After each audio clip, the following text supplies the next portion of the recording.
오늘도 기도원에 와서 먼저 최한현 교수의 바이올린 독주를 들으니까 매번 그런 느낌을 가져요. 설교를 더 할 필요가 있을까? 그런 생각을 해요. 매번. 그런데 사실 좋은 음악이라는 것은 우리의 마음을 사로잡아 하나님 앞에 드리는 거거든요. 그런데 이 최한원 교수가 뉴욕에 가서 좋은 음악대학도 졸업하고 또 잘해서 국내에서뿐 아니라 널리 이름이 있는 바이올리니스트인데 아주 바이올린도 좋아요.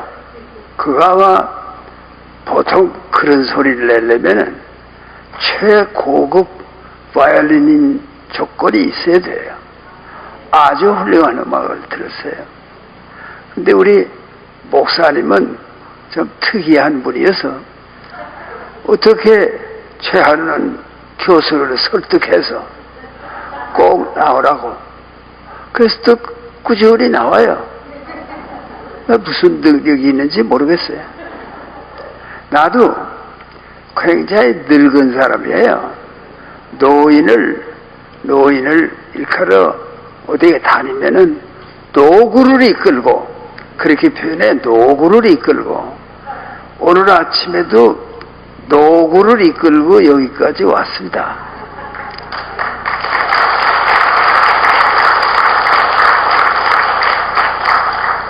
노구라는 사실에 박수하는 건 아니겠죠. 노구를 이끌고 왔다는 사실에 박수를 하실 거예요. 근데 그만큼 했으면 됐지 뭘. 근데 노구를 이끌고 오게 되는 것은 이 목사님하고의 관계 때문에 그래요.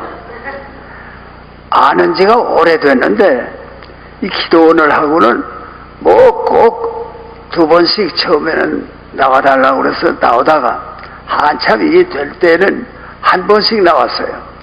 그러다 요새는 또 무슨 생각이 들었는지 토요일마다 나와달래요. 근데 그걸 거절할 수 없어요. 노구를 이끌고. 그래서 이제 가능하면 토요일마다 나오는데 또 그 즐거움은 우리 최한원 교수의 바이올린 독주를 듣는 것이 내 마음에 큰 위로가 됩니다.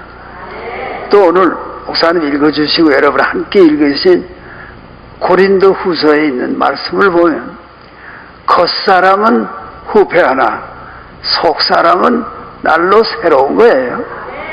그게 또 묘한 말씀 아니에요? 노인이 나와서 겉사람은 후패하나. 왜? 보이는 사람. 그 옛날과 달라요. 형편없이 됐어요. 나 자신이 나를 아니까 형편없이 늙었어요. 이 감리교의 창설자인 요한 웨슬레이라는 훌륭한 분이 이런 말을 했습니다. 그가 뭐라고 고백을 했는가 하니 나이 80이 가까우니까 옛날이 얘기죠. 물론 요새하고는 좀 다르지만 나이가 80이 가까우니까 기어다닙니다. 하나님 자기 몸이 불편해서 기어다닌대요. 그런 말씀을 하시면서도 돌아가실 때까지 그리스도의 복음을 전하는 일을 게을리 하지 아니하여서 오늘 감리교라는 교회가 있는 게 사실입니다. 그러니까 끝까지 일을 해야 한다 하는 생각은 내게도 있고, 한평생 강연도 많이 하고 강의도 많이 하고 학교에도 많이 가르쳤지만은 내 진정한 사명은 나의 어머님이 원하시던 대로 나 자신의 삶을 예수 그리스도의 복음 전도에 바치는 일입니다. 그거는 우리 어머님의 기도이기 때문에 그 기도하신 대로 나는 끝까지 예수가 그리스도이신 것을 증거하는 그런 삶을 살 겁니다. 근데 묘하게도 대개 노익장 그런 말이 있어요. 나이 들면서 점점 왕성해진다.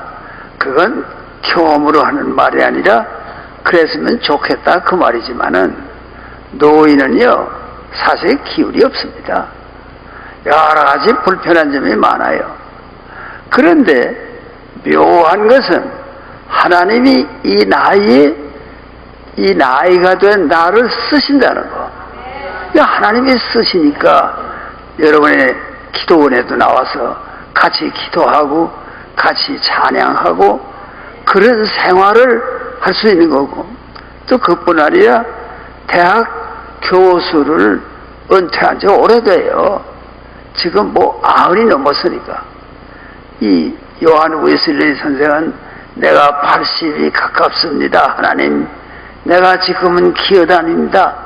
그렇게 기도하고 고백한 걸 보면 80까지 살기도 어려운데 90이 넘었지만은 하나님이 필요해서 쓰시는 건 어쩔 수가 없는 거 아닙니까? 그런데 어쩌면 하나님이 이렇게 나를 쓰시나 말이요. 요새 느끼는 것은 한 2달 전에 그 유튜브라는 걸 시작을 했어요. 왜 그런가 하니 신문에도 글을 못 쓰고 TV에 나오라는 소리도 안 하고 또 나오라고 그러고는 아이고 말은 좀 조심해서 해주셔야 됩니다. 그래서 난 그런데 안 가거든요. 아니 목사님이 설교할 때 오늘 조심해 주세요. 그럼 내가 오겠어요? 안 오죠. 아니 그러니까 못 가요. 그러면 글도 못 쓰고 내 뜻을 표시할 TV에도 기회가 있고, 그래서 주변에서 그러지 말고 유튜브를 한번 시작하세요. 그래서 한 2달 전에 유튜브를 시작해서 3년 전에 한 사람들도 있고 그래요. 요란합니다. 그게 경쟁적으로 그걸 해요. 난 안 하려고 그랬지만 그래도 자꾸들 선생님 그래도 유튜브가 가장 효과가 있습니다. 그래서 유튜브를 시작을 했습니다. 한 2달 됐어요. 이게요 선풍적 인기를 몰고 와요. 왜? 한마디 대개 한 15분 하지만 하나가 나가면요 30만 40만이 봐요. 시청을 하는 사람이 30만 40만. 그래서 벌써 한 2달 남짓 됐는데 200만이 내가 하는 말을 유튜브를 통해서 봤다는 거예요. 그리고 격려의 글도 그걸 댓글이라고 그러는데 굉장히 많이 붙습니다. 나를 격려하라고 고맙습니다. 고맙습니다. 고맙습니다만 몇 번 하는 사람도 있어요. 왜? 내 말이 속이 시원하다 그 말이죠. 목사님이 또 늘 정치에 대한 얘기를 잘 하시잖아요. 보통 목사는요 정치적 얘기하다가 당할까봐 한마디도 안 해요. 그래서 다 정치에 대해서는 입 다물고 예수나 열심히 믿으세요. 그러나 예수를 믿을래도 그 나라가 제대로 돼야 예수를 믿지 말이야. 나라가 거꾸로지는데 무슨 예수를 어떻게 믿겠어요? 가만 우리가 다 기도를 한다 합시다. 그래서 지금 여기 공산군이 들어와서 우리 다 잡아가려고 그런다. 그래도 기도를 가만히 있어 기도할게. 계속 못해요. 다 기도해서 일어나서 무슨 조치를 해야지. 정치라는 것이 그게 아주 중요한 겁니다. 그러니까 목사님이 이거 지금 나라가 왜 이 꼴이냐. 그래서 옛날부터 나보고 교수님 정치 얘기를 좀 교인들에게 해주세요. 그런 부탁을 하는 목사는 이 대한민국에 이 김성광 목사님밖에 없어요. 그 왜 그런가 하니 뭐가 아는 게 있거든요. 우리들의 신앙생활은 나라가 제대로 돼야 편안하게 신앙생활을 하지. 나라가 이게 오늘처럼 이 꼴이 돼서 말이에요. 근데 얼마나 댓글에 심각한 것들이 나오는지 알아요? 미국에 한국인 교수들이 모임이 있대요. 어느 지역인지는 모르지만 그거 다 밝히지 않으니까 거기서 식사가 끝나고 그 교수들이 모여서 한국의 얘기를, 굉장히 한국에 대해서 걱정하는 사람이 외국에 많거든요. 그게 걱정하는데 말이에요. 글쎄 교수들이 다 한마디씩 하는데 제일 연세도 있고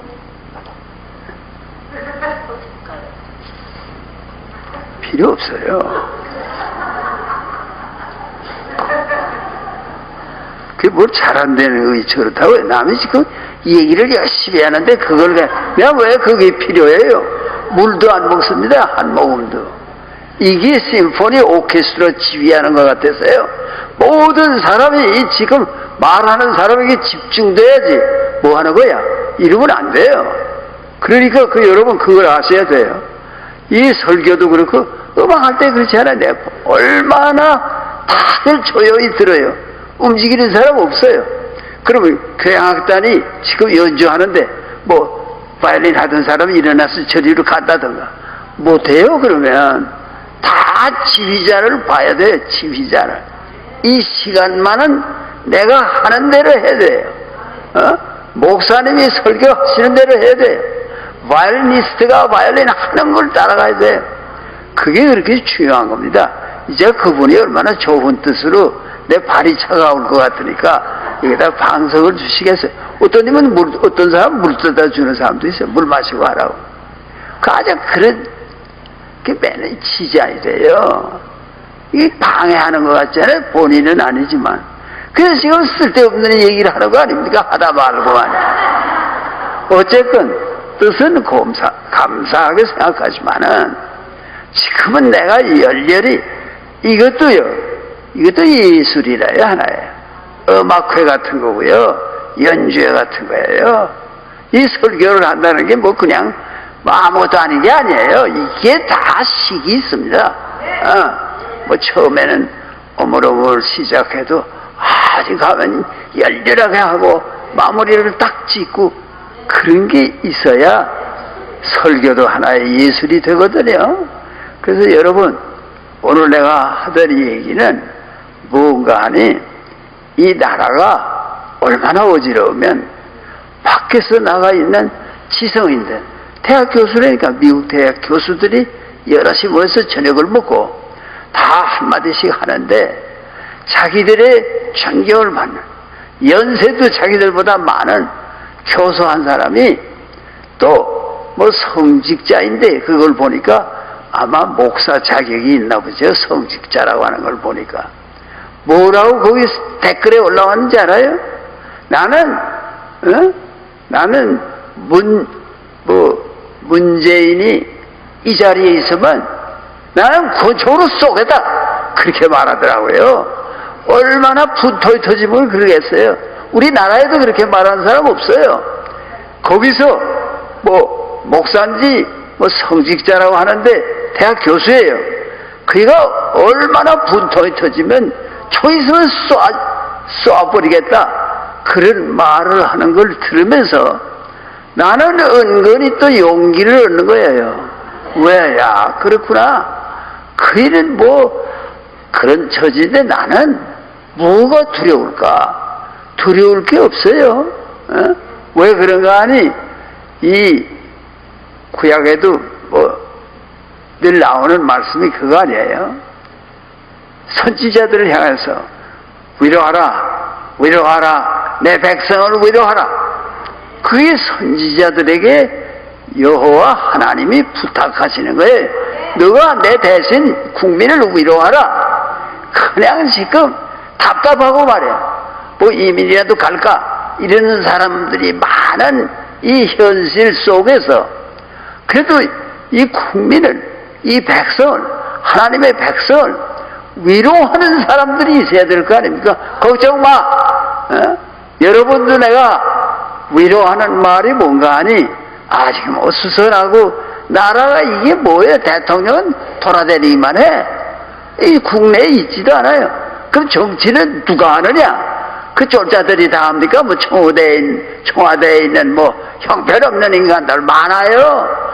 규격에 맞지 않고 자격 없는 사람도 그냥 이름 붙이고 뭐 누구하고 가까워서 장관에 올리고 높은 자리에 올리고 다들 한 자리 했어요. 그러면 일사천리예요. 그냥 그 자리에 앉게 하고 대통령은 나갔다 아니고 말이에요. 이 카자흐스탄에 가서는 무슨 상을 준다고 그래서 그거 받으러 갔대요.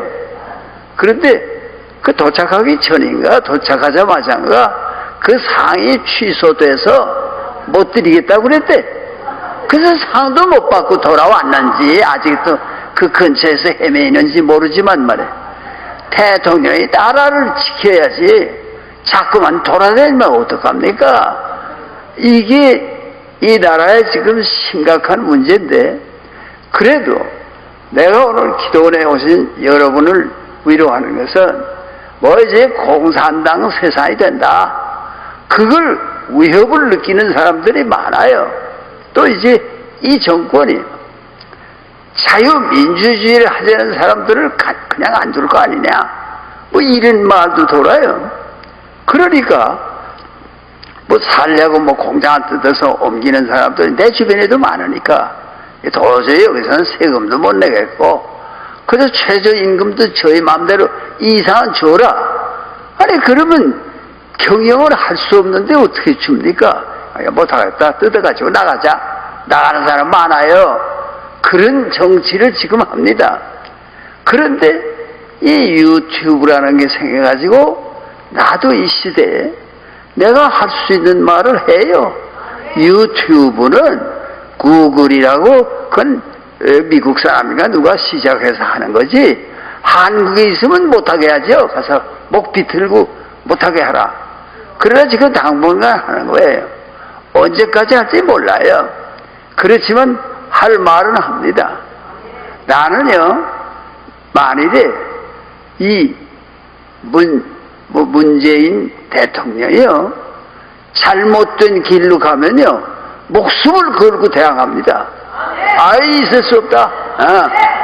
그러니까 이제 그것도 우리가 걱정을 하지만 하늘에 계시니가 웃으시며, 야 문재인 마음대로 못해. 이 간첩을 잡질 않으니까 북에서 난파된 간첩들이 와구락을 해요. 그것들이 이렇게 하자 저렇게 하자, 무슨 정치를 그따위로 해가지고 말이요. 옛날엔 간첩이 한 놈이 올라와도 잡았습니다. 어떻게 심각했는가 아니에요. 동해안으로 많이 들어오니까 동해안에 철조망만 있는 게 아니라 모래를 살살 이렇게 다 매일 밤 저녁에는 이렇게 골라놔요. 그러면 아침에 새벽에 그 보초선 군인이 감시를 합니다. 가서 돌아봐요. 그러면 모래가 흐그러져 있다. 간첩이 들어왔구나. 몇 놈이 들어왔나.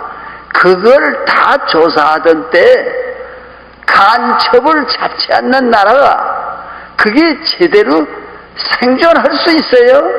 그래서 위험한 거예요. 대한민국에 살면서 대한민국은요 헌법이 민주공화국입니다. 주권은 국민에게 있고 모든 권력은 국민에게 있다. 주권은 북인민공화국에는 저 김일성에게 있고 김정일에게 있고 김정은에게 있고 이렇게 대를 물려서 세 사람이 가지지, 딴 사람이 무슨 의견이 있어요. 말도 안 되는 해치우는 거예요. 그런 걸 독재국가라고 그래요. 사나운 겁니다. 그런데 그 김정은하고 일이 된다. 되긴 뭐가 돼요. 우리 둘이서 민족끼리 남북을 통일하자. 정말 웃기는 얘기 아닙니까? 자기 둘이서 어떻게 남북을 통일을 시켜요? 그런데 또 보세요. 아니 북한이 소위 핵무기를 없이 한다는 약속을 이 자유진영을 향해서 한 지 오래요. 그래서 그게 5년 동안 육자회담, 이쪽에는 북에는 인민공화국이 있고 그 뒤에 중국이 있고 러시아 있고 본디는 소련이었지만 그 세 나라가 있어요. 또 이 남쪽에는 대한민국이 있고 일본 있고 미국이 있고 이렇게 해서 육자회담을 5년 동안 했고 5년 동안 6차례나 했어요. 매번 속이는 거야. 매번 거짓말이야. 그러니까 도리가 없는 거예요. 매번 거짓말을 해. 그러면서 그 사이에 핵무기를 다 만들었어요. 그러면 저 인민공화국은, 북의 인민공화국은 중국하고 가까워요. 벌빅하면 중국에 가지 않아요. 그러니까 중국이 시키는 대로 할 수밖에 없구나. 그걸 압니다. 중국이 시키는 바. 그러면 핵무기를 만들어서 그 옷에 쓰는가 하면 핵무기를 사용은 못해요. 뭐 군소리 없이 쏘자. 그러면 자기네도 죽는데 못해요. 그거는 핵전쟁 못합니다. 그러나 협박을 할 수 있어요. 하면은 장거리 대륙간 탄도미사일을 쏴야 연습상 이거가 이제는 이만큼 올라가니까 와싱턴에도 떨어지게 할 수 있다. 이따위 소리를 하면서 말이야. 얼마나 망령되게 굴었어요. 그러니까 그동안 육자회담을 하면서 그러지 말라고 뭘 원하느냐 그랬지만 내용에 있어서는 계속 해가지고 일본이 또 볼볼 떨어요. 왜? 북한이 사정없이 대비는 북한이 핵무기를 가지고 협박을 하는데 그러면 미국하고의 협상에서 장거리는 안 만든다. 만일에 그렇게 결정이 된다 하더라도 중거리, 단거리는 일본은 얼마든지 쏠 거 아닙니까? 그러니까 우리도 핵무기를 만들어야 하잖아. 이런 생각을 가지고 있으니까 그 이웃나라도 걱정을 심히 해요. 그러나 북한이 싫어하는 게 이 일본 싫어해요. 한국하고 일본이 사이가 나빠졌으면 하고 있어요. 또 더 나아가서 한국과 미국도 사이가 나빠졌으면 좋겠다. 이런 생각을 하고 있는 거예요. 그러니까 그 뜻을 받들면 대한민국 정부가 그냥 곧장 반일 친일 이런 것만 논해요. 100년 전에 3.1운동 일어났는데 이제 와서 친일 잔재를 숙청하자 이따위 소리를 하는 게 말이에요. 친일 잔재가 지금 문제입니까? 일본하고도 사이좋게 지나면서 한국이 잘 살도록 만드는 게 중요하지. 월남이 그럼 옛날 생각만 하면 미국을 용서할 수 있어요? 그렇게 월남을 못 살게 그러는데 또 대한민국은 미국하고 손잡고 대한민국이 군대가 미국 군대보다 더 무서웠어요. 월남 사람들한테. 그런데 지금 팔을 벌리고 어서 오시오. 왜 그렇게 되느냐? 그들의 지도자의 호지민이라는 사람이 호지민이죠. 호지민이라는 사람이 너희 과거를 생각하면 못 살아. 과거를 생각하면 안 돼. 새롭게 생각하고 지나가는 일은 잊어버리고 새롭게 해야 돼. 거기에서 월남 사람들이 미국도 가까이 지냅시다. 한국도 가까이 지냅시다. 그래서 월남이 매일 발전하는 거예요. 한국의 꼴이 뭐야 이게? 그 좋은 나라를 자꾸만 몰고 가는 것은 반일. 지금 일본이 저만큼 돼서 우리도 열심히 노력하면 한국 경제가 일본 다음은 될 만한 그런 소질을 가진 나라를 말이야. 이 정치를 잘못해가지고 이 꼴을 만든 거 아닙니까? 이제 또다시 무슨 문 정권이 들어서 가지고 이 나라가 어디를 향해 가는 거냐? 나는 그걸 질문합니다. 그러니까 옛날에도요, 내가 이 문재인 오늘의 대통령이 존경한다는 노무현 대통령이 됐을 때 내가 분명히 얘기했습니다. 나는 노무현을 대통령으로 부르지 않는다. 왜? 나는 내 마음에 대통령답지 않기 때문이기도 하지만 노무현 그리고 대통령이라는 말이 나오질 않아. 그래서 난 못해. 그리고 5년을 지냈습니다. 그 사람 대통령 하는 동안. 그렇게 내가 고집이 센 사람이에요. 나는 내 눈에 대통령 같지가 않아. 그 이제 왜 또 그 사람에 대해서 미안하게 되는가 하니, 대통령 그만두면서 이제 검찰에 불려가게 됐잖아요. 그렇게 됐었습니다. 검찰에 가서 내용을 토로해야 되는 그런 단계가 되고, 그러니까 자기가 깨끗하다고는 주장하다가 그런 꼴이 되니까 얼마나 답답하고 억울하겠어요. 자기가 그런 사람이 아니라고 국민에게 얘기했는데 형도 먹고 누구도 먹고 가족도 먹고 이런 얘기 때문에 조사를 받아야 되니까. 그래서 이 친구가 결국은 자기 은퇴해서 살던, 대통령이 있으니까 좋은 집에 은퇴해서 살다가 그 뒷산에 올라가서 투신 자살했습니다.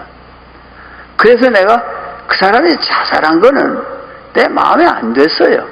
그래서 여다음에 문재인이 대통령 돼도 내가 처음부터 대통령에 취임하면 대통령이라고 부르겠다. 그래서 요새는 대통령이라고 여러 번 불렀어요. 그렇지만 또 대통령, 문재인 대통령 너무 길어서 카카 또 이랬어요. 카카. 옛날에 카카라는 말을 대통령에게 썼거든요. 그러니까 또 어떤 댓글이 올라오는지 아세요? 카카가 뭡니까? 이놈아 그러셔야지. 나보고 그렇게 댓글이 올라오는 거예요. 이게 오늘 대한민국의 현실이에요. 그런데 나는 이제 90이 넘어서 뿐이 아니라 젊어서도 그래요. 유신체제가 나와도 싸워요. 내가 예수를 믿는다는 것은 그렇게 순하고 양순한 사람이 되는 게 아니라 정의를 위해서 목숨을 버려라. 그러니까 그게 다 여호와의 말씀이에요. 그게 다 하나님이 내게 가르치는 거지. 나는 하나님의 정의를 위해서 살다가 그렇게 죽을 겁니다. 근데 먼저 갈 것 같더니 이렇게 오래 살았어요. 지금이라도 죽을 기회는 있습니다. 그러니까 나는 그걸로 오늘의 대통령하고 대결하는 거예요. 당신은 대통령이야? 누가 이 조국을 생각하나 한번 비교해볼까? 이러고 덤비는 거예요. 박정희 대통령에도 덤볐어요. 유신하면 안 됩니다. 유신 헌법이 그게 어디 민주주의 헌법입니까? 안 됩니다. 이런 얘기를 했습니다. 그래서 이제 15년 징역 살라 그래서 15년 징역 살로 들어가서 살다 나온 사람이에요. 난 그런 과거가 있기 때문에 겁나는 게 없어요. 예수 그리스도는 내게 그런 힘을 주십니다. 희망을 주십니다. 이 나라를 하나님이 원하시는 그런 나라로 만들어라. 그렇게 우리에게 꿈을 심어주고 내게 용기를 주시는 겁니다. 그래서 나는 서슴지 않고 왜 그런가 하니 인간은요 다 이러다 가는 겁니다. 나도요 젊었을 땐 팔팔하고 괜찮았지만 이 겉사람은 후퇴하는 건 점점 못돼가요. 겉사람은 기운도 없어지고 말이야. 꼴도 사나워지고 볼품이 없어요. 그러나 속사람, 겉으로 보이는 사람이 있고 그 내용, 그 사람이 있어요. 그러니까 아까 읽어주신 성경 말씀의 내용이 겉사람은 후패하나 속사람은 날로 새롭도다. 보이는 것은 영원한 것이 아니다. 보이지 않는 것이 영원한 것이다. 그것이 성경이 우리에게 가르쳐주는 말씀입니다. 그러니까 여러분 이제 겁나는 얘기들 많이 듣고 이러다 이거 공산화가 되면 어떡하나. 그러나 애국가 일절에는 하나님이 보호하사 우리나라 만세 이렇게 되어 있습니다. 그 한마디에 포함되어 있는 것은 내가 너희를 지키리니 걱정하지 말라 그런 말입니다. 정말 겁이 나서 도망갈 사람은 다 도망가고 내가 먼저 맞아 죽었다 할 때 그리고 나서 여러분의 차례가 오는 거지. 그전엔 안 옵니다. 그러니까 내가 살았나 죽었나만 보세요. 계속 유튜브에서 내가 할 말을 합니다. 뭐가 겁이 나서 예수가 내게 계시니 죽음이 오나 겁없네, 시험이 오나 겁없네. 겁이 없어요. 아주 당당하게 살아갑니다. 오늘 사랑하는 여러분, 겉사람은 후패하나 속사람은 날로 새롭습니다. 내가 예전에 낸 책 한 권에 나이 들면 고맙다 그랬어요. 나이 들면 사람은 꼴사나워지지만 아주 쇠약해지고 그렇지만 그러나 고마운 점이 있어요. 젊어서 모르던 하나님이 주신 진리를 터득하게 되는구나. 모르던 걸 깨닫게 되는구나. 인생이란 이런 거로구나. 이걸 나이가 들면서 깨닫게 되는 것이 얼마나 하나님이 우리에게 주시는 용기이고 지혜이고 아름다움입니까? 여러분은 주님을 의지하기 때문에 걱정할 게 없습니다. 늘 하나님이 하라고 하시는 일에 최선을 다하면 우리는 하나님이 지켜주셔야 사는 사람들이니까 자신의 노력이 없으면 안 됩니다. 각자가 다 열심히 주님을 찬양하면서 하루하루의 생활을 살지만은 모든 것은 하나님이 관할하시는 거기 때문에 큰 믿음을 가지고 무슨 어려움이 왔다 그래도 다 극복할 수 있다는 자신을 가지고 하루하루의 삶에 최선을 다하기를 바라면서 나는 오늘 여러분께 드리는 말씀을 이걸로 끝내도록 하겠습니다.